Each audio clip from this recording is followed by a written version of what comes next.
Bonjour à tous et bienvenue à On se fait une toile, votre émission du cinéma de Pertuis sur pertuité.com, mais également l'une des seules émissions qui vous permet de faire le deuil. Et oui, malheureusement, Christopher Lee nous a quittés la semaine dernière. Et en son hommage, eh bien, je pense que vous pouvez vous déguiser en vampire, en monstre de Frankenstein, en loup-garou, etc., etc. Et puis aller déambuler dans les cimetières. Moi, je pense qu'il aurait kiffé ce genre de choses. Ça aurait été sympa.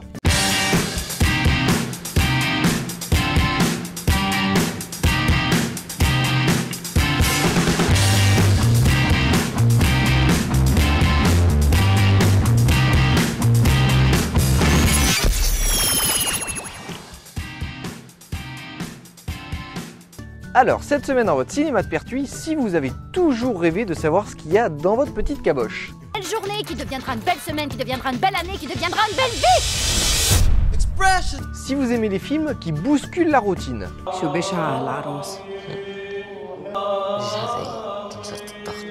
Eh bien, vous êtes bien, on se fait une toile et on passe de suite aux bandes annonces ainsi qu'aux films qui sont toujours en salle.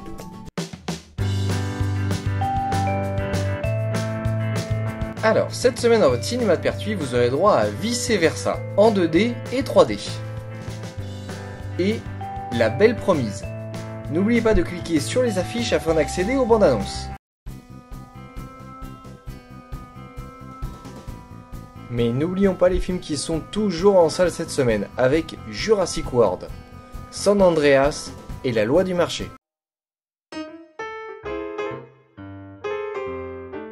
Nous voici dans la seconde partie de l'émission pour la critique. Et la semaine dernière, je suis allé voir Jurassic World, pardon. Pour parler un petit peu du casting, c'est Colin Trevorrow qui est le réalisateur. Et il est connu pour avoir réalisé notamment... rien en fait. Ouais, non, il a juste été adoubé par Steven Spielberg pour réaliser celui-ci. Mais il a fait appel à de grands acteurs, Chris Pratt, Bryce Dallas Howard, Nick Robinson, Ty Simpkin et Vincent D'Onofrio. Ah oui, et n'oublions pas la petite touche française, un petit peu de chauvinisme ne fait pas de mal de temps en temps, Omar Sy. Bon, passons à l'histoire, qui est celle de deux frères qui vont retrouver leur tante qui dirige l'un des plus grands parcs d'attractions au monde, j'ai nommé Jurassic World. Et alors qu'ils visitent le parc, un nouveau dinosaure qui a été créé totalement artificiellement s'échappe de son enclos et se dirige vers les visiteurs. En parallèle, nous avons une intrigue où un ex-militaire veut créer des armes à partir de vélociraptors. Bon, alors je ne sais pas si ça s'est entendu à ma façon de vous donner le compte-rendu du synopsis, mais ici on a affaire simplement à une version 2.0 de Jurassic Park. Voilà, c'est tout. Voilà.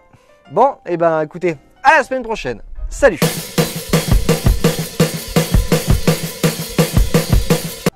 Oui, bon, d'accord, c'est vrai.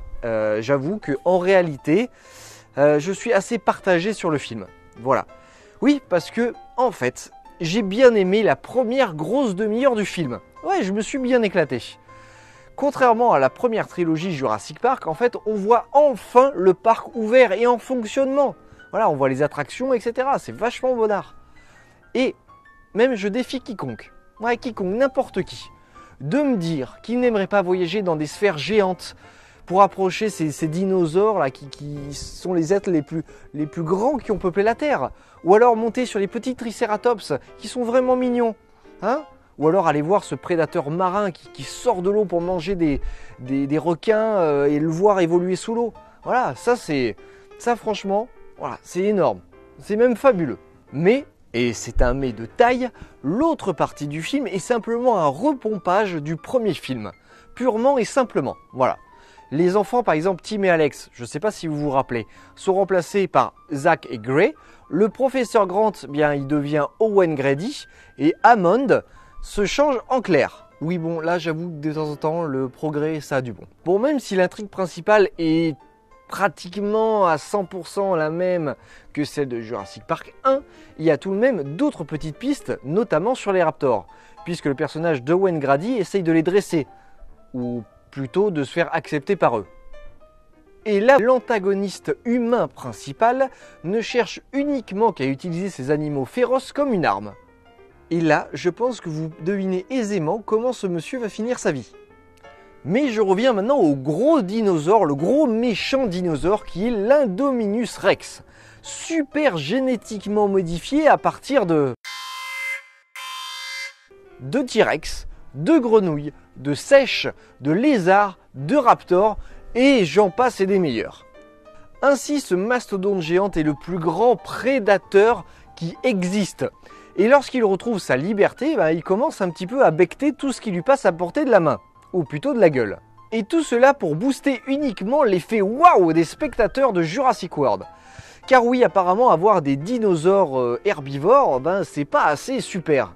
Voilà, non, il leur faut du sanglant, du haineux, du méchant. Mais le pire, c'est que je pense que si ce parc existait réellement, eh bien oui, effectivement, on serait là à créer ce genre de dinosaures. Parce que les gens attendent toujours plus et plus.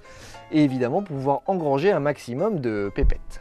Bon, ensuite, quelque chose à ne pas négliger, c'est le fanservice, qui est présent tout au long du film. En effet, on retrouve énormément d'éléments de décor ou de références à Jurassic Park. Et pour les fans de la première heure qui attendent depuis 20 ans une véritable suite au film, eh bien, par cet aspect, ils ne seront absolument pas déçus. Bon, pour finir cette critique, je vais aborder la scène de fin. Donc, si vous n'avez pas vu le film, attention, spoiler! Bon alors, une fois que l'Indominus Rex a fini son exode et qu'il est arrivé du côté du parc où il y a les visiteurs, oui alors le dinosaure il part du nord pour arriver au sud, là où il y a tous les... Mais je vais pas vous faire tout le parcours, sinon vous regardez le film, voilà. Donc les héros sont épuisés. Ils ont également épuisé tout leur stock de munitions, d'armes, tout ce qu'ils ont à portée de main. Et en dernier recours, ils font appel au T-Rex. On assiste donc à un combat fantastique, impressionnant, entre un T-Rex et un raptor d'un côté et l'Indominus Rex de l'autre. Et pour moi, cette scène de fin m'a complètement ruiné le film. Parce que j'ai eu l'impression de voir Godzilla devant moi. Voilà, c'est des monstres qui s'attaquent, ou même Pacific Rim si vous voulez. Mais ça n'avait rien à voir avec Jurassic Park. En plus, on n'a absolument aucune idée des conséquences qui surviennent après les événements qui sont arrivés dans le parc. Non, il n'y a rien du tout. Voilà, le film s'arrête juste après l'action. Point. Alors, d'accord, ça ouvre sur un autre film. Ok. Mais quand même, quoi, on n'est plus dans les années 80 où une fois que le héros a tué tout le monde et que les ambulances sont arrivées, voilà, c'est terminé. Non, voilà, là c'est exactement pareil. Et cette dernière scène du film, où le T-Rex qui surplombe l'île, crie comme si l'île lui appartenait, un petit peu à la King Kong. Non, mais c'est un cliché, quoi. C'est... Non, je suis désolé, mais non. Donc, si vous voulez voir Jurassic World, ouais, pourquoi pas. Si vous êtes nostalgique du film, du premier, vous n'allez absolument pas être déçu à ce point de vue-là. Mais voilà, sachez avant toute chose que c'est un 2.0 et pas un numéro 4. D'une intelligence hors norme.